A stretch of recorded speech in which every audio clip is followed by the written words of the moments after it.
Kita sekarang di podcastnya Riau Creative Hub, RCH. Oke. Ilham sekarang ada di subsektor IT dan Aplikasi dan pengembangan game. Iya. Kok IT sih? Karena Iya, lebih luasnya IT ya emang Iya. ya. Tapi pengembangan game dan segala macam itu induknya tetap IT.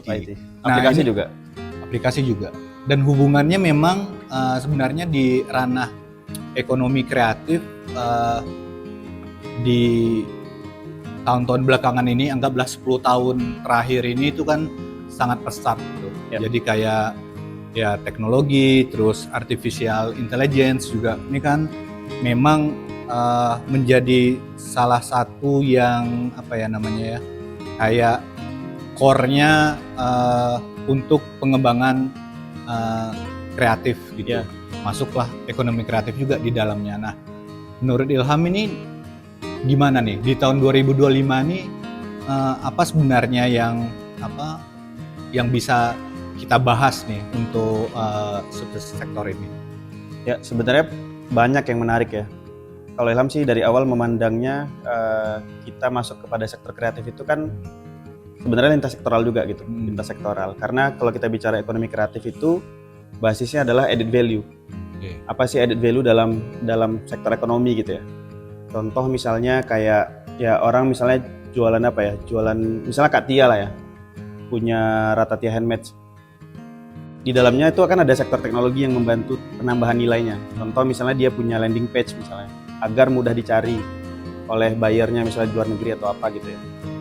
Ataupun kemudahan-kemudahan lainnya, misalnya dari kemudahan pembelian, ya kan, kemudahan dia ngecek stok dan lain-lain. Ini sebenarnya experience tambahan ataupun value tambahan yang itu juga jadi ngangkat ekonomi kreatif itu sendiri. Itu kalau kita ngomong secara lintas sektoralnya lah. Tapi secara ekonomi kreatif sendiri juga dasarnya kita juga punya produk gitu ya. Ada produk yang pada akhirnya membantu juga UMKM dalam baik itu UMKM ataupun industri secara besar. Ya sebagai contoh misalnya aplikasi-aplikasi dalam bentuk ERP-nya lah gitu. Atau misalnya aplikasi kasirnya dan lain-lain, itu kan adalah satu bentuk produk yang ini juga jadi jadi entitas sendiri juga dalam sektor ekonomi kreatif gitu. Kalau kita bicara 2025 ya memang sekarang pesat banget ya. 2025 itu kita 2023 lah mulainya ya. Mulai kita kenal GPT gitu. ChatGPT muncul. Sekarang jadinya teknologi itu kayak semakin dekat lah gitu. Jadi kayak dari 2020 kita COVID ada percepatan yang signifikan.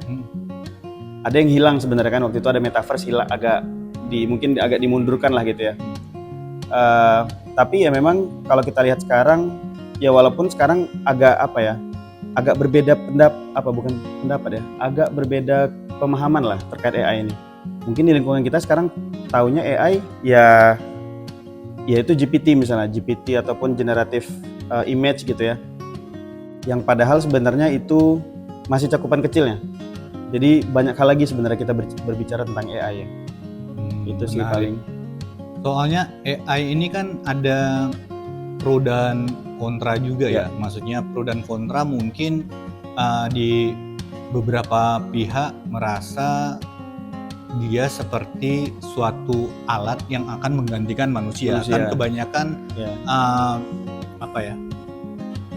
pemahaman orang-orang nih berbeda-beda gitu. Apakah ini dari literasinya ataukah mungkin juga dari segi pemanfaatannya yang belum maksimal atau belum tahu dan belum pernah mencoba. Nah, sebenarnya kalau AI itu bentuknya yang bisa secara real gitu di ranah industri kreatif, ada banyak subsektor, misalnya ada film, ada fashion, ada seni rupa, ada di kafe, ada yang lain-lain. Ini sebetulnya dia akan bisa memanfaatkan itu atau justru kebalikannya, dia akan memakan itu semua gitu. Ya memang hadirnya AI, apalagi kalau dari sektor kreatif ya, kalau kita berbicara sektor kreatif ini adalah dulunya seniman lah gitu ya. Kalau kita lihat sekarang bisnis memang pasti ngukurnya efisiensi kan, karena basicnya bisnis pasti cost efisiensi. Nah, yang jelas mungkin dampak paling jelas adalah penurunan daya beli pastinya. Kalau langsung ke pelaku seninya gitu ya. Tapi banyak orang yang salah, bukan salah juga sih, memang misunderstanding lah. Jadi AI itu sebenarnya tidak menggantikan manusia secara langsung, secara harfiahnya gitu ya. Tapi mungkin ada satu quotes lah dulu pernah dengar juga. Sebenarnya yang tergantikan itu adalah manusia yang tidak menggunakan AI-nya sebenarnya. Jadi AI itu kalau kita balik lagi ke dasarnya adalah sebagai tools aja sebenarnya. Tools untuk kita brainstorming. Sekarang kan mungkin anggaplah gini ya, bisnis lah contohnya. Kita biasanya bisnis butuh marketing misalnya. Marketing kita butuh nih sosial media spesialisnya. Nah, biasa dulu kan kita hire tuh agensi-agensi kreatif, contohnya gitu ya. Sekarang bisnis bisa generate misalnya contoh content planning 30 hari ke depan gitu kan. AI bisa handle gitu misalnya. Ya memang itu makanya akan ada sedikit lah penurunan daya beli kepada pelaku kreatifnya. Tapi kalau dari sisi positifnya, mungkin dari segi pelaku agensi kreatifnya mungkin akan lebih cepat. Kalau dulu misalnya kita untuk ideation misalnya, untuk brainstorming itu lama misalnya kan. Harus 7 hari misalnya baru tergenerate nih 30 ide konten ke depan. Nah sekarang dengan menggunakan AI jadi lebih cepat kan gitu. Nah itu sih yang jadi pro and cons lah. Itu sih. Karena kan gini ya, karena memang AI itu balik lagi tadi kita ngomonginnya sebagai tools untuk efisiensi sebenarnya. Nah kalau dia dia akan mengenerate tadi kan Ilham bilang. Nah kalau misalnya anggaplah di satu platform misalnya satu platform AI yang kita harus masukkan prompt, itu kemungkinannya misalnya nanti hubungannya mungkin bisa ke hak cipta dan segala macam. Misalnya ada 10 orang yang menggunakan itu, ini anggapan ya, 10 orang ini memasukkan prompt yang sama gitu atau yang hampir sama. Nah keluarnya kan juga hampir sama gitu. Ya bisa jadi. Nah terus bisa jadi juga ya, bukan pasti ya. Bisa jadi kayak gitu dan terus nanti itu kalau dalam hak cipta gitu nanti bisa masuk ke sana. Itu gimana Ham? Jadi cara-caranya misalnya dia mempertanyakan ABC gitu ya, ABC. Nah ada 10 orang yang menggunakan pertanyaan itu dan terus kemudian dipatenkan misalnya. Oh ini nih udah dibikin gini, itu ada gak yang misalnya kasus yang terjadi selama ini ya? Misalnya. Kalau di Indonesia Ilham kurang tahu ya, tapi yang jelas gini, mungkin sebelum Ilham jawab yang itu, kita balik lagi ke root apa sih itu AI gitu ya. Okay. AI itu kan sebenarnya kumpulan dataset sebenarnya. Jadi jutaan data di internet, mungkin miliaran data di internet itu jadi datasetnya AI untuk dijadikan informasi dari AI itu sendiri. AI itu kan ibarat kayak gini ya, kayak kita contoh misalnya kita kasih segitiga misalnya ke anak bayi lah gitu. Kita kan pas ngajarin anak itu kan ini segitiga ya, kita bilang sama dia, kita balikan lagi bentuknya ini segitiga dari sudut sini gitu, dari sudut sininya segitiga gitu kan, akhirnya dia menyimpulkan lah itu segitiga. Makanya ada kemungkinan ketika kita prompt yang sama itu akan memunculkan hasil yang mungkin sama juga. Tapi ada kemarin informasi lah ya dari Ilham, gak tahu ini di Indonesia udah diimplementasikan apa belum ya. Tapi di dunia sekarang orang-orang yang punya karya di internet, ya kan, yang itu dijadikan bahan dataset oleh AI, kabarnya akan mendapatkan royalti katanya. Jadi kalau misalnya ada kemiripan dengan karyanya dia, dan itu mungkin bisa dibuktikan bahwasannya itu di-generate dari AI, nah itu dia kabarnya akan dapat royalti gitu Bang. Itu sih kabarnya gitu ya. Karena emang mau nggak mau ya, kita mungkin dari era internet awal, ya kalau Ilham mungkin ngerasain sekitar 2009 lah mungkin ya, kalau dari zaman Ilham gitu kan. Kita kan udah ngasih karya kita semua ke internet kan. Itu udah kita let go. Ini tuh kayak kayak sesuatu yang tidak bisa kita hindari lagi hari ini, karena memang itu udah pengumpulannya lama, terus akhirnya jadi dataset yang besar. Dataset inilah yang dijadikan bahan AI untuk menghasilkan sesuatu lah, atau prediksi sesuatu.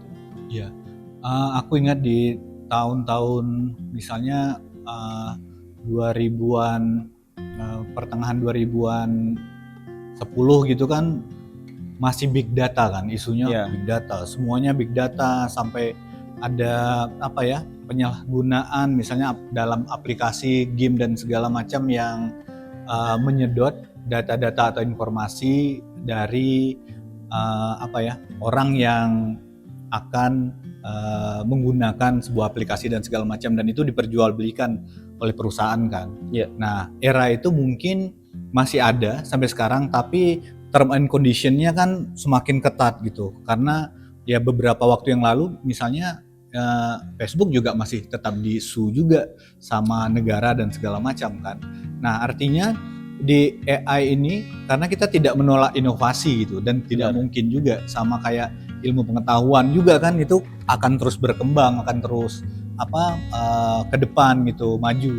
Dan hal itu mungkin ketakutan yang seperti kita ceritakan di awal tadi, ketakutan kawan-kawan yang mungkin belum terlalu mengenal bagaimana pemanfaatannya secara maksimal, mungkin di ranah literasinya. Nah, kalau di Ilham sekarang apa kira-kira yang dilakukan gitu untuk bisa mentransformasi si pengetahuan ini terus ke khalayak misalnya kayak gitu? Kalau dari Ilham sih sebenarnya gini ya. Tadi kan kalau kita bicara tentang ya AI itu gini, kalau kemajuan itu kan kita kenal kalau di teknologi itu ada namanya disrupsi kan. Jadi pasti selalunya teknologi itu datang dan ada disrupsi di belakangnya gitu. Contoh misalnya ketika aplikasi Gojek datang gitu kan, ada yang terdisrupsi gitu.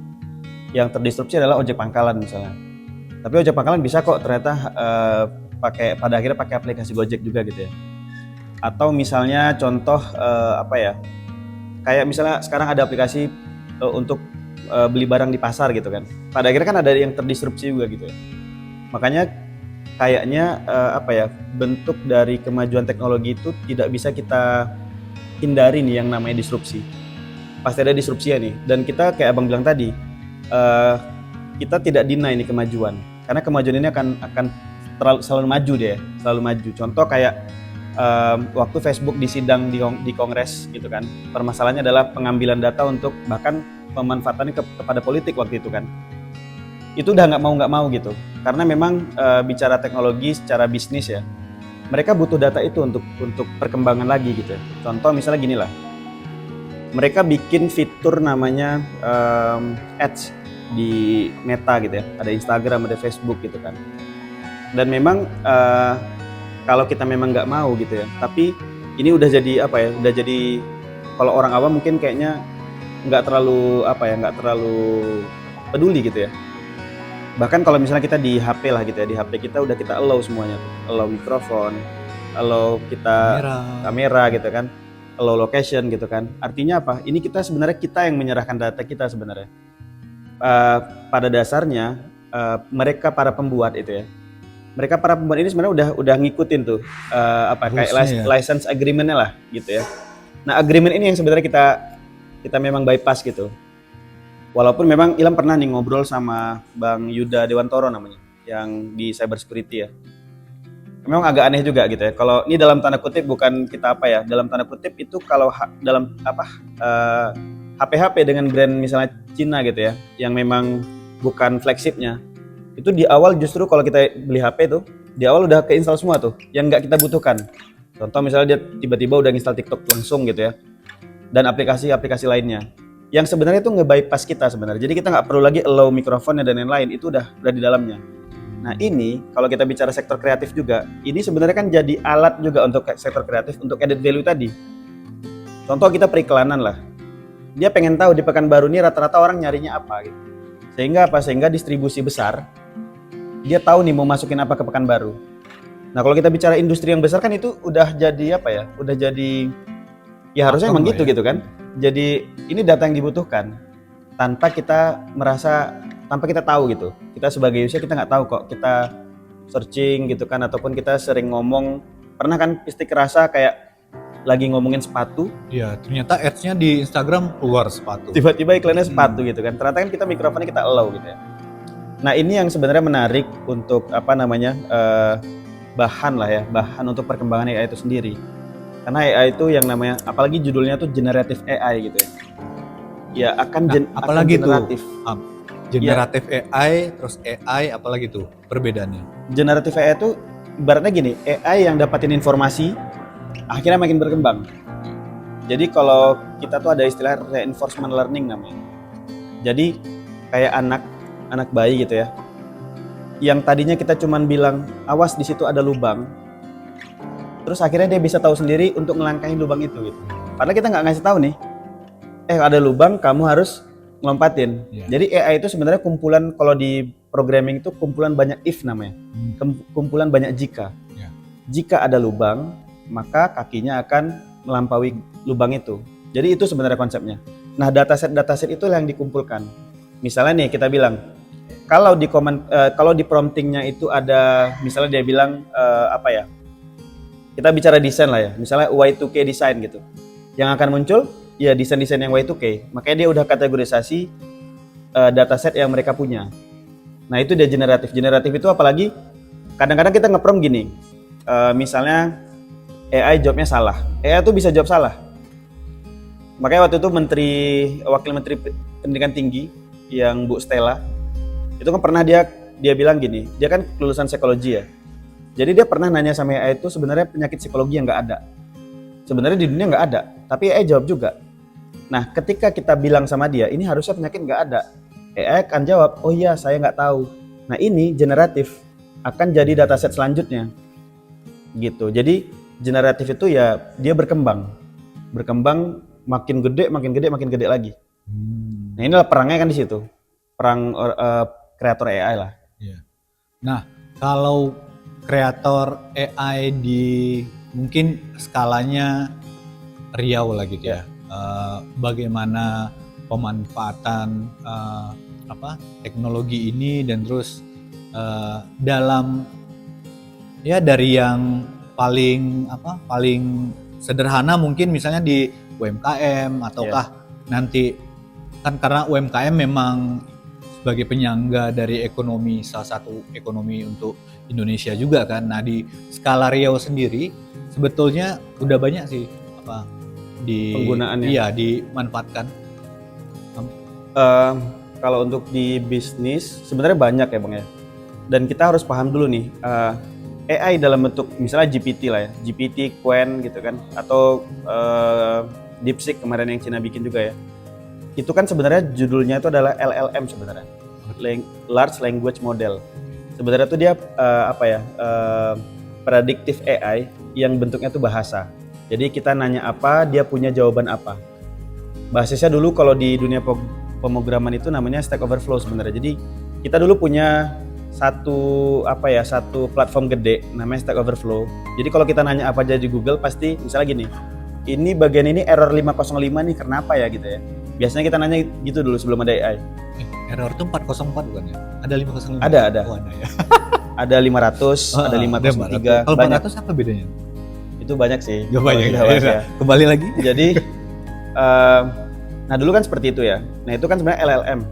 Nah AI itu sebenarnya banyak model. Misalnya contoh, kayak Ilham dulu waktu kuliah tuh skripsi Ilham tentang deteksi emosi wajah. Dulu 2018-an itu masih belum terlalu banyak lah ya. Jadi dia pakai mimik wajah apa itu ketahuan gitu ya. Walaupun implementasi gedenya itu panjang ya. Waktu itu kita bikin studi kasusnya untuk ngenilai happiness-nya satu negara. Jadi dipasang di public transport atau public public space lah ya. Public space itu untuk ngelihat gimana sih indeks kebahagiaan satu negara gitu kan. Waktu itu gitu ya. Nah, itu satu bentuknya tuh. Itu kalau kita bilang kalau di bahasa namanya object detection atau image recognition. Jadi tidak hanya bahasa nih. Nah, kalau kita berbicara Riau untuk ekonomi kreatif, banyak hal sih bisa kita buat. Jadi pelaku usaha bisa efisiensi pekerjaannya. Kayak yang bilang tadi, contoh mereka mau bikin ide misalnya, ide bisnis. Kemarin pernah juga waktu kita bikin seminar itu kan tentang AI. Jadi ada bisnis di Bandung, namanya itu Brownies Mantan. Jadi dari awal ideation, resep, nama, logo dan lain-lain itu dari AI semua Bang, komplit. gitu ya. Dia eksperimen gitu kan, coba ini long last nggak ya bisnisnya gitu. Jadi dari tagline, dari bikin lagu untuk jinglenya pakai Suno gitu ya. Terlepas kita ngomongin tentang hak cipta ya, karena kalau kita udah ngomongin hak cipta ini kan masalah monetisasi nih, dia akan clash gitu ya ketika ada monetisasi yang ternyata sama gitu ya. Tapi ini juga berkembang ya, Ham, ya? Tetap berkembang. Maksudnya si hak cipta dan segala macam itu kan Harus berkembang. berkembang juga. Oh ternyata nih ada aturan dan segala macam kan nantinya. Makanya itu kita lepaskan ke stakeholder yang ngurusin itulah. Itu kalau sama kayak gini lah, misalnya kayak tapi terlalu jauh ya kita ngomongin ini. Misalnya MUI misalnya, kalau ada bahasan kontemporer yang ternyata dia nggak ada researchernya, ya sama aja bohong kan. Dia nggak akan bisa menentukan satu fatwa gitu. Sama aja halnya misalnya stakeholder berkaitan dengan hak cipta misalnya. Dari Dirjen Kumham itu apakah ada nih researcher dalam AI yang diikutkan untuk untuk membuat keputusan ini gimana nanti di Indonesia gitu. Jadi kalau di bisnis, kalau Ilham lihat banyak sih Bang sebenarnya. Jadi dari dia misalnya mau baca literatur finansialnya itu bisa pakai AI. Misalnya mau bikin landing page-nya sekarang udah bisa pakai AI gitu ya. Mau bikin video promosinya, mau generate konten hariannya, itu bisa pakai AI semua sebenarnya. Tanpa, kalau dulu kan mungkin mereka harus bayar A, bayar B, atau kalau dulu punya timnya gede. Jadi kalau punya tim medianya mungkin berapa puluh orang gitu ya. Sekarang mungkin dikecilkan gitu. Bahkan itu bisa menjadi satu nilai lebih atau pekerjaan baru juga buat kawan-kawan yang memang ngulik tentang si AI ini kan. Makanya sekarang tuh ada jenis pekerjaan baru namanya prompt engineer. Oh, udah ada ya? Iya. Oke. Jadi kadang-kadang gini ya, AI itu dia konsepnya gini, garbage in, garbage out. Jadi kalau kita promptnya sampah, yang keluar sampah juga gitu. Makanya ada step-stepnya sebenarnya untuk prompting. Jadi dari awal misalnya sama kayak kita ngomong, kalau misalnya Ilham nih nggak kenal sama abang, jawaban yang Ilham kasih ke abang itu mungkin tidak relevan karena Ilham tidak mengenali. Makanya ada prompting itu jenisnya kayak, anggap kamu adalah seorang misalnya finance analyst. Jadi dia berlaku sebagai financial analyst gitu. Jadi kalau apapun yang kita kasih inputannya soal tentang finansial gitu ya, misalnya tolong bacain laporan keuangan saya, dia akan bertindak sebagai financial analyst gitu isinya. Jadi mungkin bahasanya bahasa finansial juga dan lain-lain. Nah, makanya sekarang ada pekerjaan baru itu prompt engineer. Karena apa? Karena mungkin kalau business owner langsung yang turun untuk bikin AI-nya ataupun nge-prompt-nya, mungkin kadang-kadang orang susah, dia tuh sebenarnya mau nanya apa ya gitu. Makanya dia butuh orang yang mentransferkan isi pertanyaannya sehingga dapatlah jawaban yang optimal gitu. Gitu sih kalau di prompting. Ya. Pemirsa ada yang nanya nggak nih ya? Pemirsa.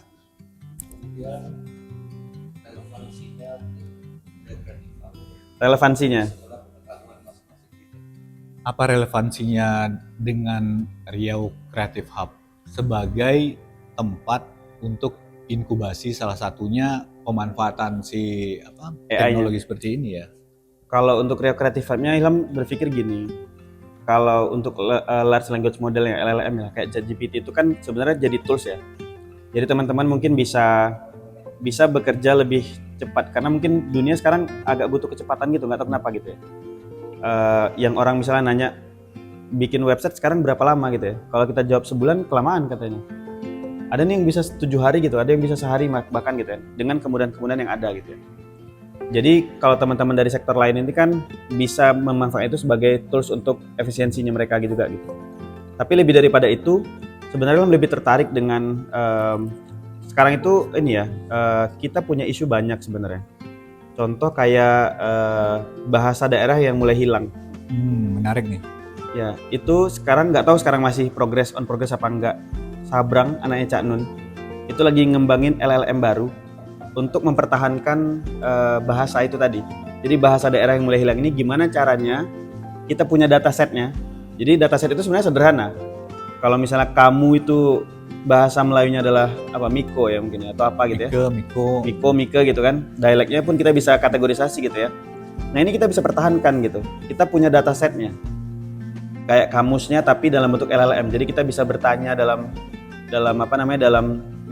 promptingnya untuk mendapatkan bahasa daerah itu gitu. Iya. Nah ini lagi dipertahankan. Jadi makanya kayak ChatGPT dan yang lain itu kan akan lebih kuat dengan pakai bahasa Inggris kan. Benar. Karena datasetnya akan lebih besar pakai bahasa Inggrisnya gitu. Tapi bahasa daerahnya ini masih kita butuh dataset itu. Dan kalau di sektor Ilham sendiri, di sektor aplikasi dan pengembangan game, itu kita sekarang, makanya Ilham bilang, sebenarnya AI ini mungkin orang sekarang karena GPT terlalu maju gitu ya. Jadi orang kenalnya GPT aja gitu. Padahal sebenarnya AI itu banyak hal. Betul. Banyak hal banget. Misalnya nih, tinggal kita bisa mentransfer problem-problem yang ada. Contoh misalnya gini, Riau itu hamparan sawit yang gede. Kalau di Indonesia kan paling luas gitu ya hamparan sawitnya. Tapi kalau lihat secara ekonomi gitu ya, dia tidak end to end gitu. Jadi ekonomi di dalamnya tidak end to end secara lokal gitu. Contoh misalnya masih banyak gitu kan hal-hal yang contoh kayak aplikasi ERP-nya itu masih banyak yang pakai luar gitu ya. Padahal mungkin bisa ada institusi kemarin kepikirannya kok nggak ada gitu ya institusi khusus gitu ya yang isinya tuh end to end-nya sawit gitu. Kita bisa gede dari situ kan sebenarnya. Contoh itu. Kemudian yang kedua, misalnya gini. Efisiensi dalam hal misalnya kita bikin IoT misalnya. Jadi yang dulunya mungkin pemilihan pupuk gitu ya atau perkiraan panen itu masih by experience-nya manusia. Ini mau kita transfer kepada teknologi gitu. Jadi bisa aja pasang irigasi misalnya gitu ya. Jadi bisa aja pasang IoT misalnya kita pasang titik sensor unsur hara gitu kan. Yang dulunya biasa kita pakai experience-nya manusia. Ini kalau hujannya lama, airnya lama terendam, ini pakai pupuk ini nih. Dulunya gitu kan. Tapi kan mungkin tidak spesifik, itu kan by experience itu. Nah, sebenarnya sekarang AI itu banyak digunakan itu sebenarnya memang mentransferkan isi kepala manusia ke dalam AI gitu. Kayak sekarang ada skin cancer detection misalnya. Nggak pergi ke dokter, dia ngefoto misalnya lagi ada kayak luka gitu di tangannya, dia mau foto apakah itu skin cancer apa enggak gitu ya. Nah, itu bisa tergenerate walaupun mungkin akurasinya nggak 100%. Ya, tapi itu akan terus gitu akan ya. Terus berkembang. Teknologinya kan berkembang terus. Benar. Menarik, ternyata memang sebenarnya yang perlu diulik itu mungkin yang umum kan kebanyakan yang bisa dilihat secara visual gitu ya, lebih kayak kalau misalnya karena aku dari desain gitu, terus cuma ada ya gambarnya AI misalnya masuk ke hal-hal seperti pemilihan presiden kemarin gitu, ternyata pakai itu pakai AI dan itu seluruh Indonesia kemudian memakai itu. Nah, di Riau sendiri juga beberapa juga memakai itu juga. Nah, terus abis itu yang kayak ChatGPT tadi tentang yang menanyakan sesuatu dan segala macam kan, dua itu yang umum gitu di masyarakat. Nah, sebenarnya hal-hal yang kayak gini di RCH sendiri kan justru kita menyediakan gitu, maksudnya menyediakan dari mulai pembelajaran ataupun ada workshop yang udah diberikan dengan tim dari subsektor ini, terus juga hal-hal lain yang bisa kita bisa eksperimentasi sebetulnya antara subsektor ataupun proyek-proyek yang di luar daripada subsektor ini, dan bentuk-bentuk kerjasamanya kan bisa luas. Makanya kalau Ilham sekarang tuh lagi kepengennya gitu ya. Dari awal kita di RCA tuh ada konsep hexahelix-nya gitu kan, collaboration-nya. Baik itu dari institusi, dari bisnis ya, dari industrinya sendiri gitu kan. Nah, kita itu sebenarnya pengen gini loh. Jujur kalau misalnya sekarang kita Ilham ngumpulin orang gitu ya, siapa aja yang bisa AI gitu ya. AI itu kan di belakangnya ada namanya machine learning. Jadi bagaimana caranya kita mentransformasikan dataset itu menjadi kecerdasan buatan gitu ya. Nah, kebanyakan dari kita tuh kita kurang problem sebenarnya.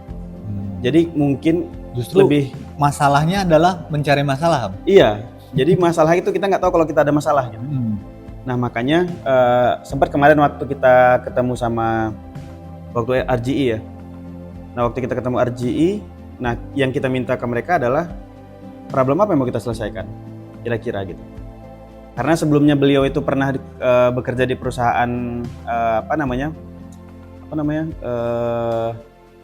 agritech ya. Jadi waktu itu pernah ada orang bikin machine learning atau AI itu untuk ngedeteksi hama, tapi dia cuma foto daun.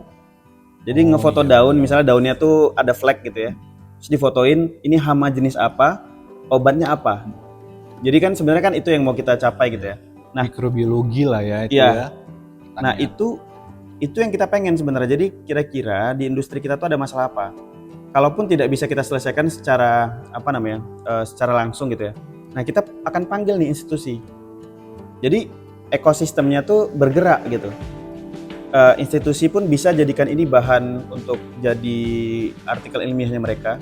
Jadi PR-PR yang misalnya kita bilang Indonesia kekurangan indeks Scopus misalnya kan, nah, ini juga bisa kita capai gitu berdasarkan permasalahan-permasalahan yang ada di sekitar kita.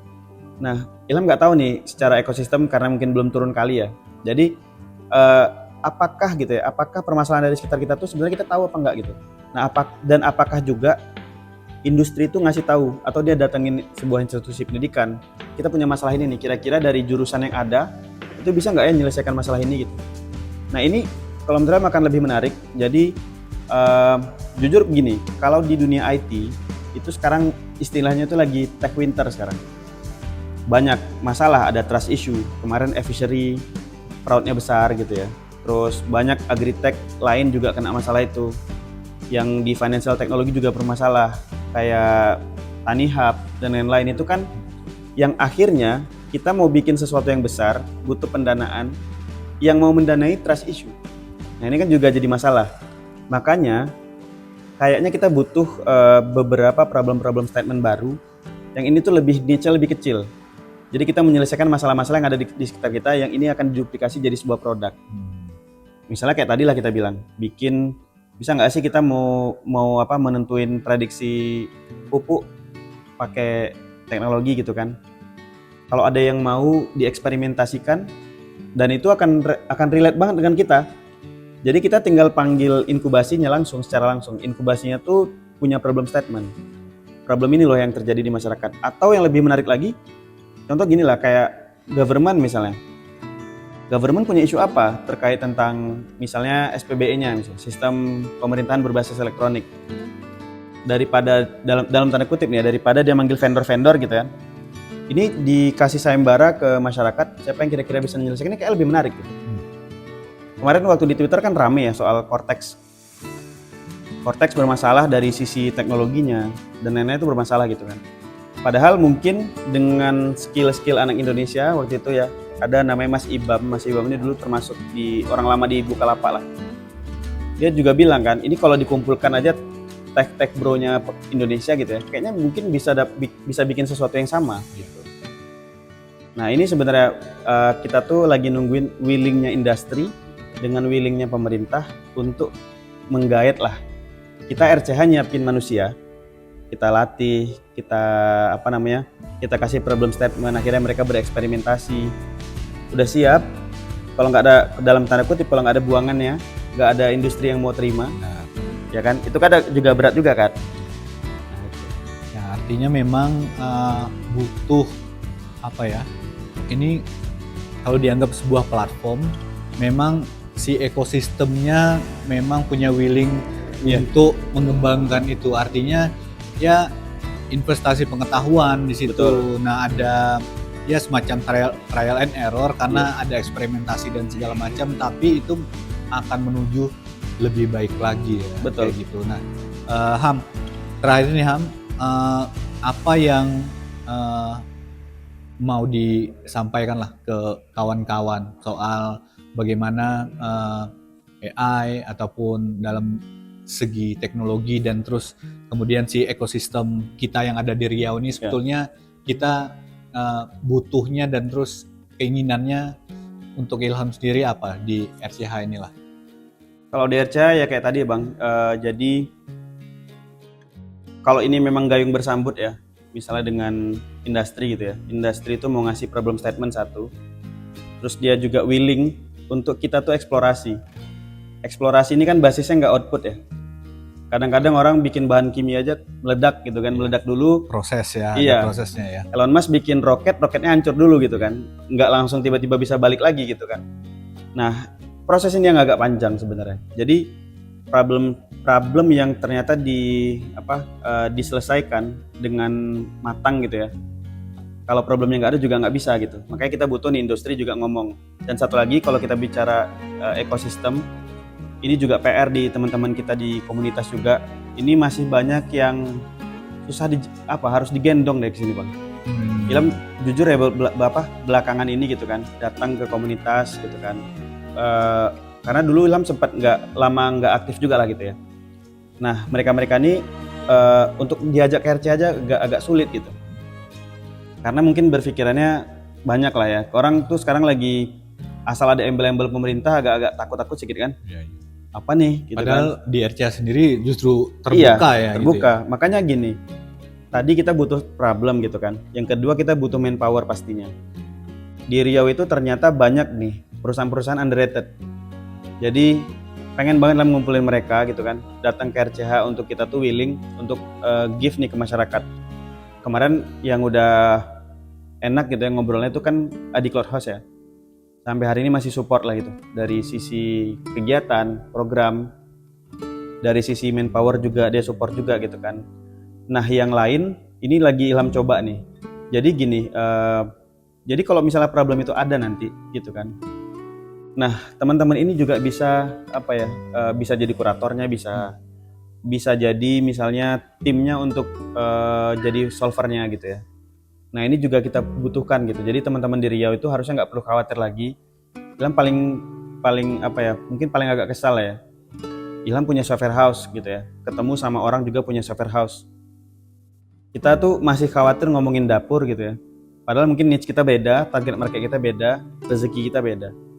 Nah, RCH ini sebenarnya kan kita tempat untuk kita bisa sharing lah, ngobrol. Kamu tuh pakai teknik apa gitu ya? Kamu pakai strategi apa bisa dapetin klien dan lain-lain. Ini kan kita butuh ya Bang ya, untuk ekosistem ini tumbuh.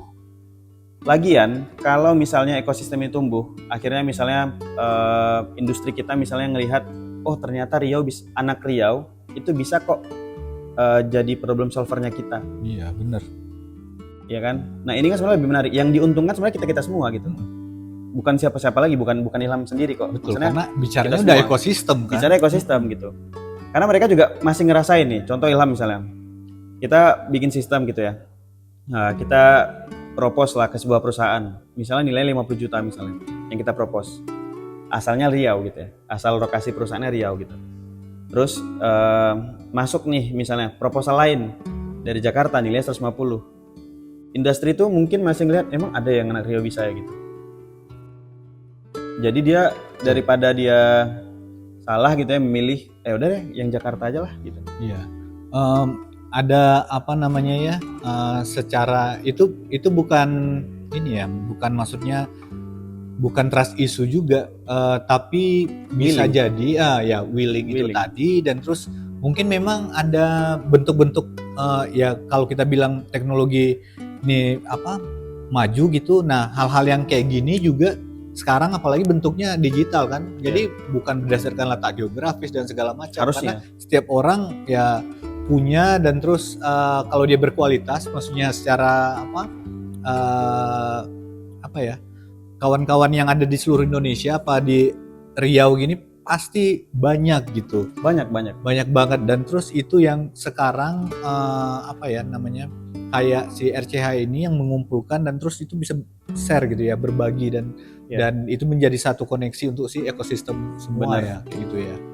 Dan memang ini juga salah satu permasalahan kita ya. Jadi kita tuh jago di skill gitu ya. Misalnya programming jago gitu ya. Tapi banyak hal nih masih belum dapat. Misalnya proposaling ya. Sesederhana bikin proposal ternyata masih banyak yang keliru gitu ya. Kedua, pitching. Jadi skill untuk pitch itu masih masih banyak yang perlu ini juga. Jadi banyak ya.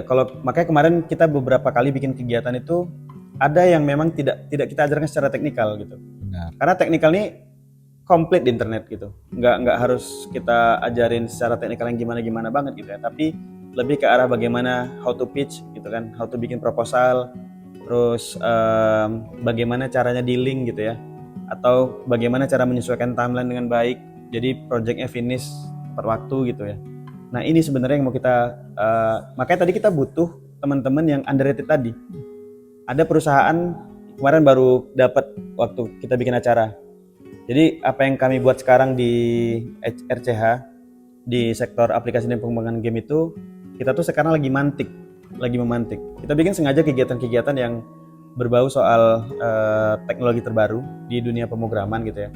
Sebenarnya tuh untuk datengin, oh ini datang dia mau datang, oh ini yang ini mau datang gitu. Kayak kemarin tuh datang ada perusahaan di Pekanbaru namanya Romtem namanya. Romtem ini dia jual template website itu di Envato dari 2011.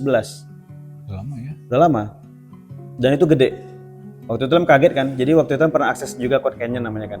Cari namanya Zepeto. Ilham kaget, Zepeto itu ternyata buatan anak Pekanbaru. Tapi proyeknya udah, itu kan pakai PayPal semua tuh. Proyeknya dolar kan. Nah ini yang kita tuh mau transfer knowledge lah. Kita walaupun klise terdengarnya, tapi mau nggak mau buatlah untuk daerah gitu. Jadi transferkan ke adik-adik, transferkan ke yang lain gitu. Jadi ada regenerasi, tidak dia aja sebagai local heroes gitu ya. Makanya ada kemarin kepikiran mau ngumpulin local heroes ini untuk dia ngasih apa sih tips and trick, share lah ya. Iya mereka bisa kayak gitu ya. Kadang-kadang sesederhana itu gitu. Jadi berkembang lah ini ekosistem. Benar. Dan kita juga memberi, kalau kita ketemu industri, ketemu bisnis, sekarang kita udah harusnya berani gitu ya ngomongin bahwa kita mau beli lokal lah gitu. Jadi lokal beli lokal. Jadi minimal satu Riau ini ekosistem di sini. Makanya kita bilang tadi kalau ada yang mampu bikin untuk penyelesaian masalah-masalah yang ada di perusahaan sawit. Kebetulan waktu itu karena perusahaan Ilham pernah beririsan lah ya sama perusahaan sawit, waktu itu kita bikin ERP-nya. Mau bikin ERP-nya. Akhirnya banyak hal kita komunikasikan. Kita bilang kalau di Malaysia itu di Sam Derby itu udah pakai drone untuk ngecek kematangan buah di atas. Jadi kan pohon tinggi-tinggi. Nah, kematangan buah itu udah pakai drone. Jadi pakai machine learning untuk object detection, ngecek nih buah matang apa enggak. Kalau buah matang, ini nggak tahu bener apa enggak ya. Kemarin teman-teman cerita.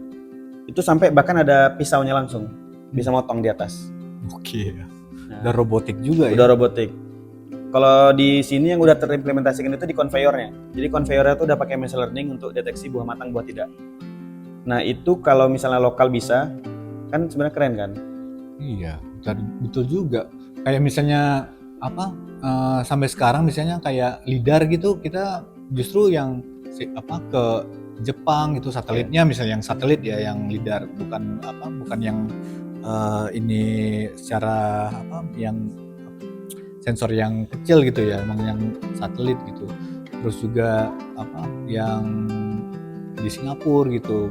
Padahal hal seperti ini misalnya kayak tadi yang Ilham bilang pertanian yang paling banyak di Riau ini, itu kan justru bisa dimanfaatkan untuk eksperimentasi juga.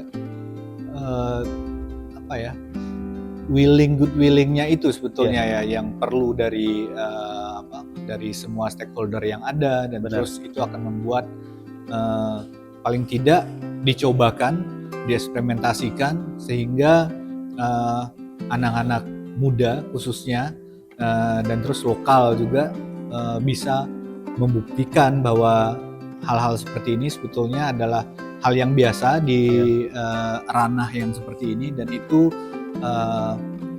bisa membuat orang-orang bisa mendapatkan kesempatannya gitu. Itu yang sebetulnya yang kita inginkan ya. Iya, kebayangnya sih memang kalau ada apalagi kalau ada fasilitas oke Bang ya. Itu kita nontonin mereka di sini untuk eksperimen gitu. Makanya salah satu permintaan kemarin sama waktu kita ketemu RGI, kita bilang ada nggak wilayah yang bisa kita jadikan untuk bahan eksperimentasi gitu. Karena cuman itu gitu ya, maksudnya kalau mereka willing, ada satu lahan gitu ya, ataupun satu studi kasus yang mereka mau harus diselesaikan, dan mereka tuh juga willing untuk menunggu gitu ya, maksudnya willing untuk menunggu dalam arti yang namanya eksperimentasi itu pasti ada trial and error gitu kan. Kita tidak bicara tentang output yang berbasis waktu. Nah itu yang juga kita mau mereka tuh willing lah, mereka mau melet go kan gitu. Meletgukan. Ya maksudnya mau Iya. mau inilah ya.